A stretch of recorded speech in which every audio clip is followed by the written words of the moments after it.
অনেকে মনে করেন যে খোলা জালি পিঠা বানানোর আগে পানিতে খোলাটা ধুয়ে নিলে নাকি ফেটে যায়। সেজন্য আপনাদের সাথে আজকে আমি A to Z প্রপার টেকনিকে কিভাবে বাজারে কেনা চাউলের গুঁড়ি দিয়ে কিভাবে বানানো হয় এই খোলা জালি পিঠা সেটা আজকে দেখিয়ে দিচ্ছি। আসসালামু আলাইকুম। প্রথমে একটা আমি বাটি নিয়ে নিলাম, এখানে 1.5 কাপ পরিমাণে শুকনো চাউলের গুঁড়ি, বাজারে যে প্যাকেটজাত কেনা পাওয়া যায় সেটাই এখানে। এরপরে ছোট বাটিতে 1/2 কাপ পরিমাণ আটা।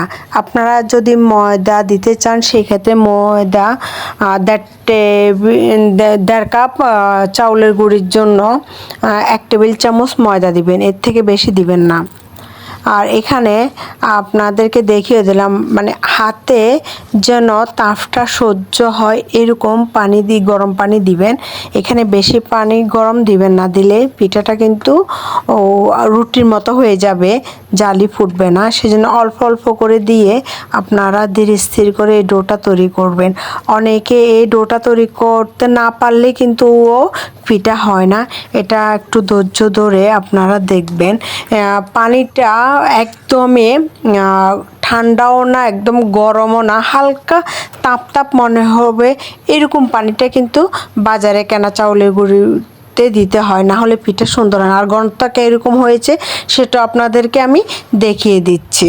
এরপরে আমি একটা খোলা ভালো করে পানিতে ধুয়ে পরিষ্কার করে নিয়েছি। যারা একদম নতুন খোলাতে বানাবেন তারা একটু ময়দা বা আটার গুঁড়ি চুলায় দিয়ে একদম পুড়ে গেলে তারপর ধুয়ে পরিষ্কার করে এবং কি চুলায় দিবেন। পানিতে ধুলে অনেকে বলে যে ফেটে যায়, অবশ্যই ফাটবে না যদি আমি যেভাবে বলেছি সেভাবে যদি আপনি নতুন খোলাটাকেও তৈরি করে নেন।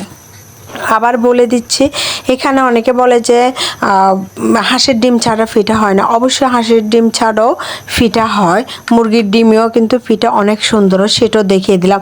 হ্যাঁ, হাঁসের ডিমে যদি আপনি পিঠা বানান সেক্ষেত্রে পিঠাটা একটু হলদে ভাব ধারণ করে, আর মুরগির ডিম দিয়ে যদি পিঠা বানান সেই ক্ষেত্রে হলদে ভাব ধারণ করে না। সেই জন্য আপনারা এটা চামচ দিয়ে গুঁড়িয়েও বানাতে পারেন, হাত দিয়েও গুঁড়িয়ে বানাতে পারেন।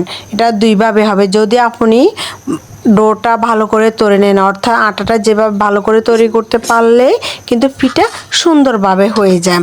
আর আমার রেসিপিগুলো যদি বুঝতে অসুবিধা না হয় তাহলে আমার চ্যানেলটিকে সাবস্ক্রাইব করবেন, লাইক দিবেন, কমেন্ট করতে অবশ্যই ভুলবেন না। আর আপনার যদি আত্মীয় স্বজনের সাথে আমার রেসিপিগুলো শেয়ার দিলে যদি তাদের উপকার হয় অবশ্যই শেয়ার দিবেন।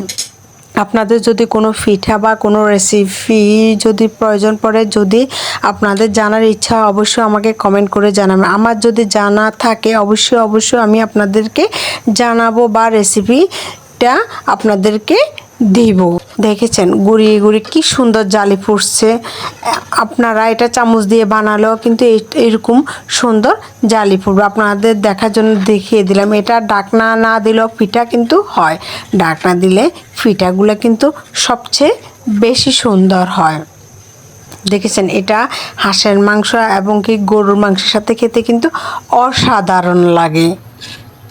আমি আরেকটা পাতিলে এখানে গরুর মাংস রান্না করেছি। আমি আপনাদেরকে দেখেছেন গরুর মাংসটার রেসিপি আমার বড় ভিডিওতে দেওয়া আছে। এটা খেতে এত মজা লাগে। আমি যখন পিঠাগুলো বানাই তখন আমার ছেলেদেরকে আমি আমার পাশে দাঁড় করিয়ে গরম অবস্থাতে ওদেরকে খেতে দিই। ওরা অনেক সময় হাসে, কেন খাবো আম্মু এভাবে খেতে, কিন্তু আসলে এভাবেই মজা।